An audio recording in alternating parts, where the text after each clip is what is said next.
अरे दादा रे दादा, अरे माई रे माई। होलिया खेलल बड़ी पर गइल मुश्किल। कि होलिया खेलल बड़ी पर गइल मुश्किल। आ साली उठा के पटक देली, फूट गइल हाइड्रोसिल। ये गादा है का भैंस लगा कोहरा तारे रे।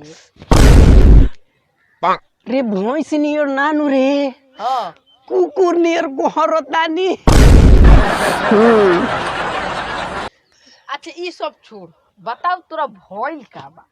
जानो तरी का खेसारी भैया के एगो गाना नु होलिया वाला हाँ एकदम ट्रेंडिंग में चलता। ट्रेंडिंग में हो जी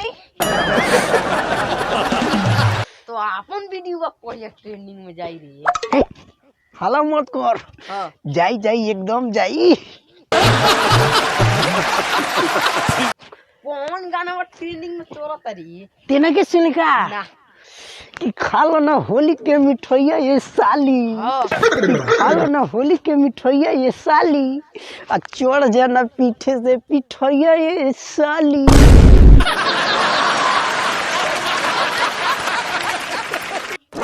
रे गादा ई तोरा गाना में कौन संबंध बा रे।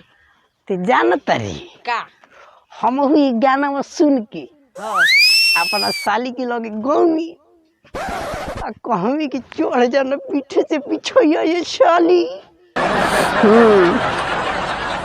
तब तो तोरा बड़ी मजा आइल हुई रे।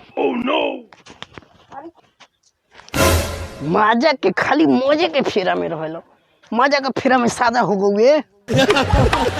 का हो गए रे।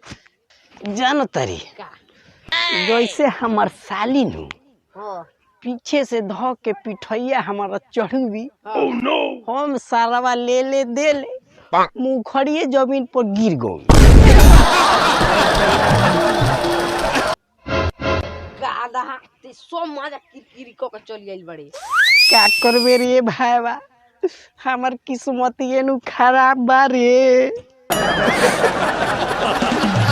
तब तक तनी मुनी मजा आइले होई।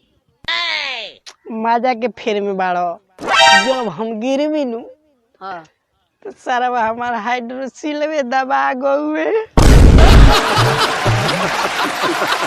अरे दादा रे तोर तो साली बड़ी खिलाड़ी बाड़ी रे। होली के मौका पर तोरा के धोखा दे देले बाड़ी। और कोनो परेशानी नहीं खेली ना और परेशानी नहीं खे, खाली पिठिया पर चढ़वी नु हाँ आ गिरवी तो 4 गो पिठिया के पतिये टूट गइल बा। बतिया टूट गइल बा। अरे मत पूछ। अच्छा ते की ना गिर गई रे। दारू और ना पीले रहो ना रे जानो तरी का हमार साली एकदम पातर हेहिंग अनु बाड़ी। अच्छा जैसे हमारा देहिया पे चढ़वी नु इतना भारी लगवे कि हम भड़ाक दे गिर गौमी। गिर गए हो अब सब टूट फाट गइल बा। गादा कहीं का तोरा हम यही जा कमी की काहे ना संभल के गए। हो हमरा बाबा के ना भेज दिल रहते हेंगा बाबा पातरे के। इस सारा होली खेलला के चक्कर में हमार गोलिए जवाब दे देले बा। चल जाए दे चल के पहले हरदी दूध पी ले ओकरा बाद जाइए।